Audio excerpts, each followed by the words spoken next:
She has done so much for this community. She works so hard to make things happen in this community. I mean, the evidence of that is all over the city of Harlingen. This is a woman that has integrity and always believes in doing the right thing. She is a wonderful person, a dynamic business leader, characterized by integrity, excellence, and caring. The heartbeat of a city is a strong local business, and the strength of its future lies in the willingness of its leaders to give back to the community. In her pursuit of the American dream, Jo Rae Wagner has contributed to Harlingen as an advocate for industry and education. My grandmother was a single mom, so which left her a lot with my uncles and aunts. She learned to be very independent and had a good childhood, but tough childhood.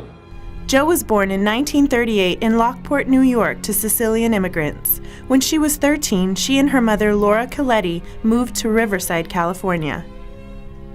As she grew to be a young woman, Jo was not one to shy away from hard work. She rolled up her sleeves and learned the plumbing business, working on naval ships in Long Beach.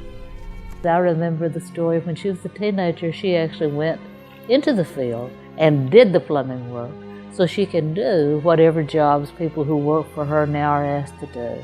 She is indeed the original Jo the Plumber.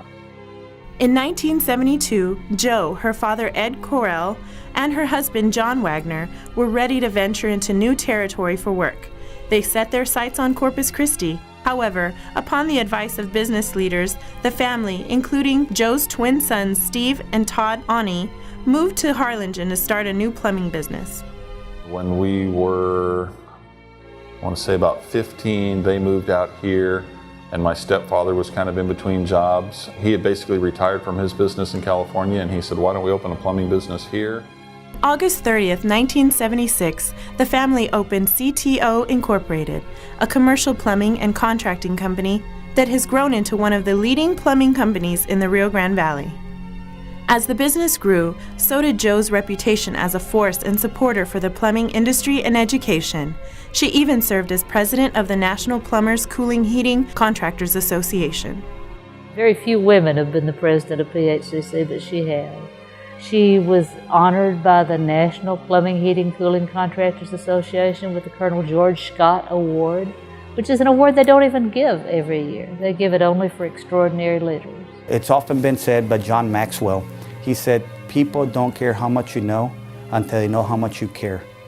And Jo Wagner truly cares about not only her industry, but her community. Word quickly spread that if you needed something done, Jo Wagner was the one to do it. Community leaders appointed her to boards and sent her to the state and national capital to advocate for the needs of the Rio Grande Valley. We took several board members, including Jo Wagner, up to see Southwest Airlines at their headquarters in Dallas. And we were trying to make a case for a new flight from Harlingen to Dallas. And she made it quite clear that that's what we needed here in Harlingen. Soon after that, Southwest Airlines announced a new nonstop flight from Harlingen to Dallas. With boundless energy and passion that belies her small stature, Jo has done so much for Harlingen. Her crowning achievement has been as a member of the Harlingen 100 Education Committee Task Force. They were charged with several things, but one of them was developing a plan to put a university in Harlingen. Jo Wagner was the lady who did all that. I was running around supporting her with the committee and doing notes and setting up meetings, but she was the one who worked with the city leaders to bring it to pass. And I think it's wonderful. I think she did a great job. Not one to rest on her accomplishments, Jo and her family pursued another business venture, purchasing a Harlingen landmark, the Reese Building. This historic building was renovated into a restaurant and commercial space, breathing new life into the downtown district. I discussed with my family. I said this would be good for our family. We need to bid on this building, so we bid on it. We actually did not get the bid. We actually came in second, but the person who won the bid backed out of it, so we ended up getting it. When this building became available and we got it, she said the first thing we're going to do is put an Italian restaurant in there, and I told her she was crazy, and but I knew deep in my heart that when she said we were going to do it, we were going to be building a restaurant. Jo's family is the most important thing to her. She calls Megan and Jaden Ani, her grandchildren, the lights of her life. Family, work, advocacy. No matter what, she finds time for it all. I find it astonishing how much she can get done during the day. She takes on projects that most people won't take on. And I think people have come to know her as the person to go to if they want something done. Our mother will never slow down.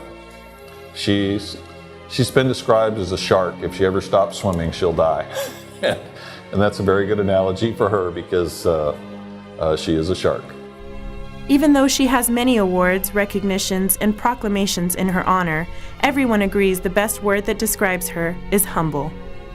Very humble, likes to stand in the background unless something needs to be done. I hope she comes. She doesn't she doesn't like having anybody make a fuss over her or anything like that. Like I say, she's kind of a worker bee.